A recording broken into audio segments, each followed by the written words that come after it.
inflationary pressures continued to abate in December 2011, with the headline and core inflation declining 27% and 29%, from 29% and 31% respectively in November 2011. Annual food inflation also declined 34.7% from 40.3% in November 2011. Monthly headline inflation declined to minus 0.4% from 0.13% in November 2011.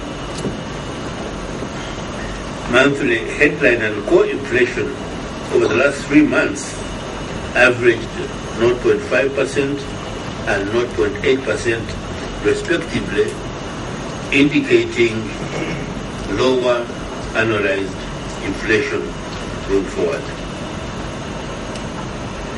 Annual non-food inflation has, however, remained relatively sticky downwards at about 22.8% for the last 3 consecutive months.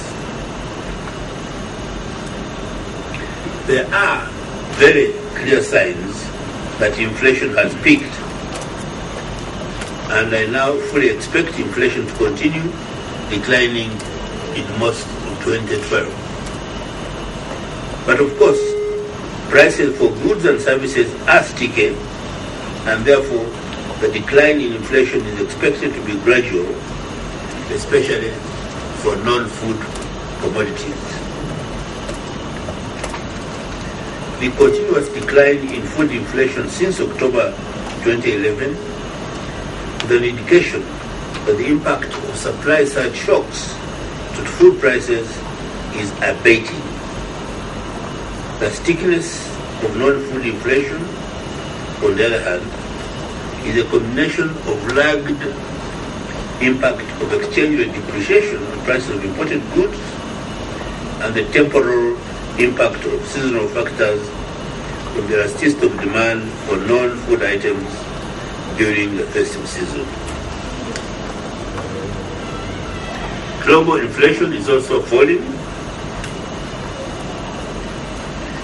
It is also forecast to fall during 2012 because of the possibility of a sharp economic deterioration in the developed countries, which will result in the decline in commodity prices, and this will support our anti-inflationary policy stance.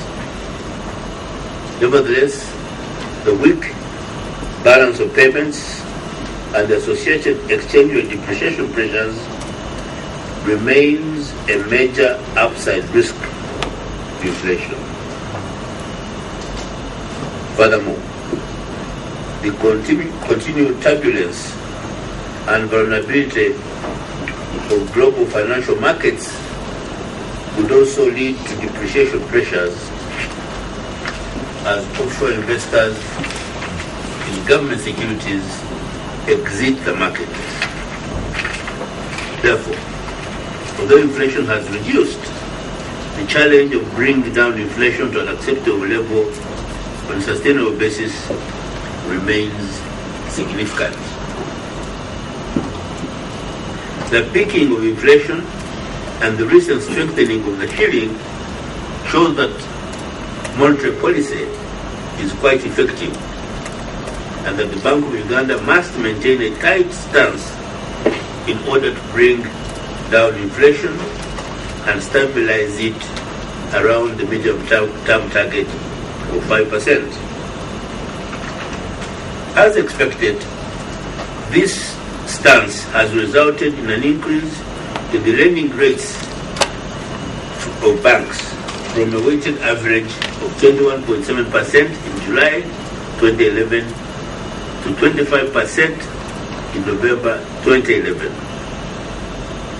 However, it must be understood that there are sectoral differences reflecting differences in risks as assessed by banks.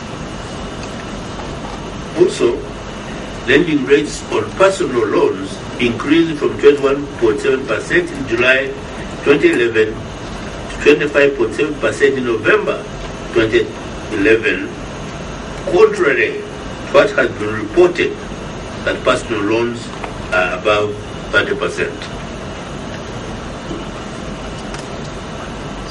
The Bank of Uganda will therefore maintain the central bank rate, CBR, at 23% in January 2012.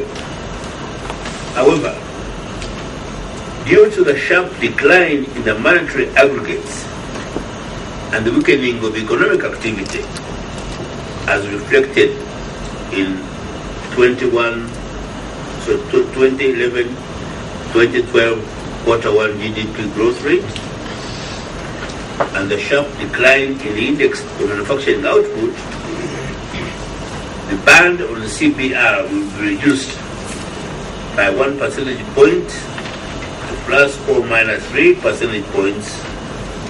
The margin of the rediscount rate will therefore be 4 percentage points on the CBR, and the rediscount rate and the bank rate will be 27% and 28% respectively. I acknowledge the fact that the long-term solution to controlling inflation rests squarely on addressing the structural constraints and improving productivity. But controlling inflation in the short to medium term is extremely crucial in stimulating this long-term economic growth. I thank you. Thank you, Mr. We tighten monetary policy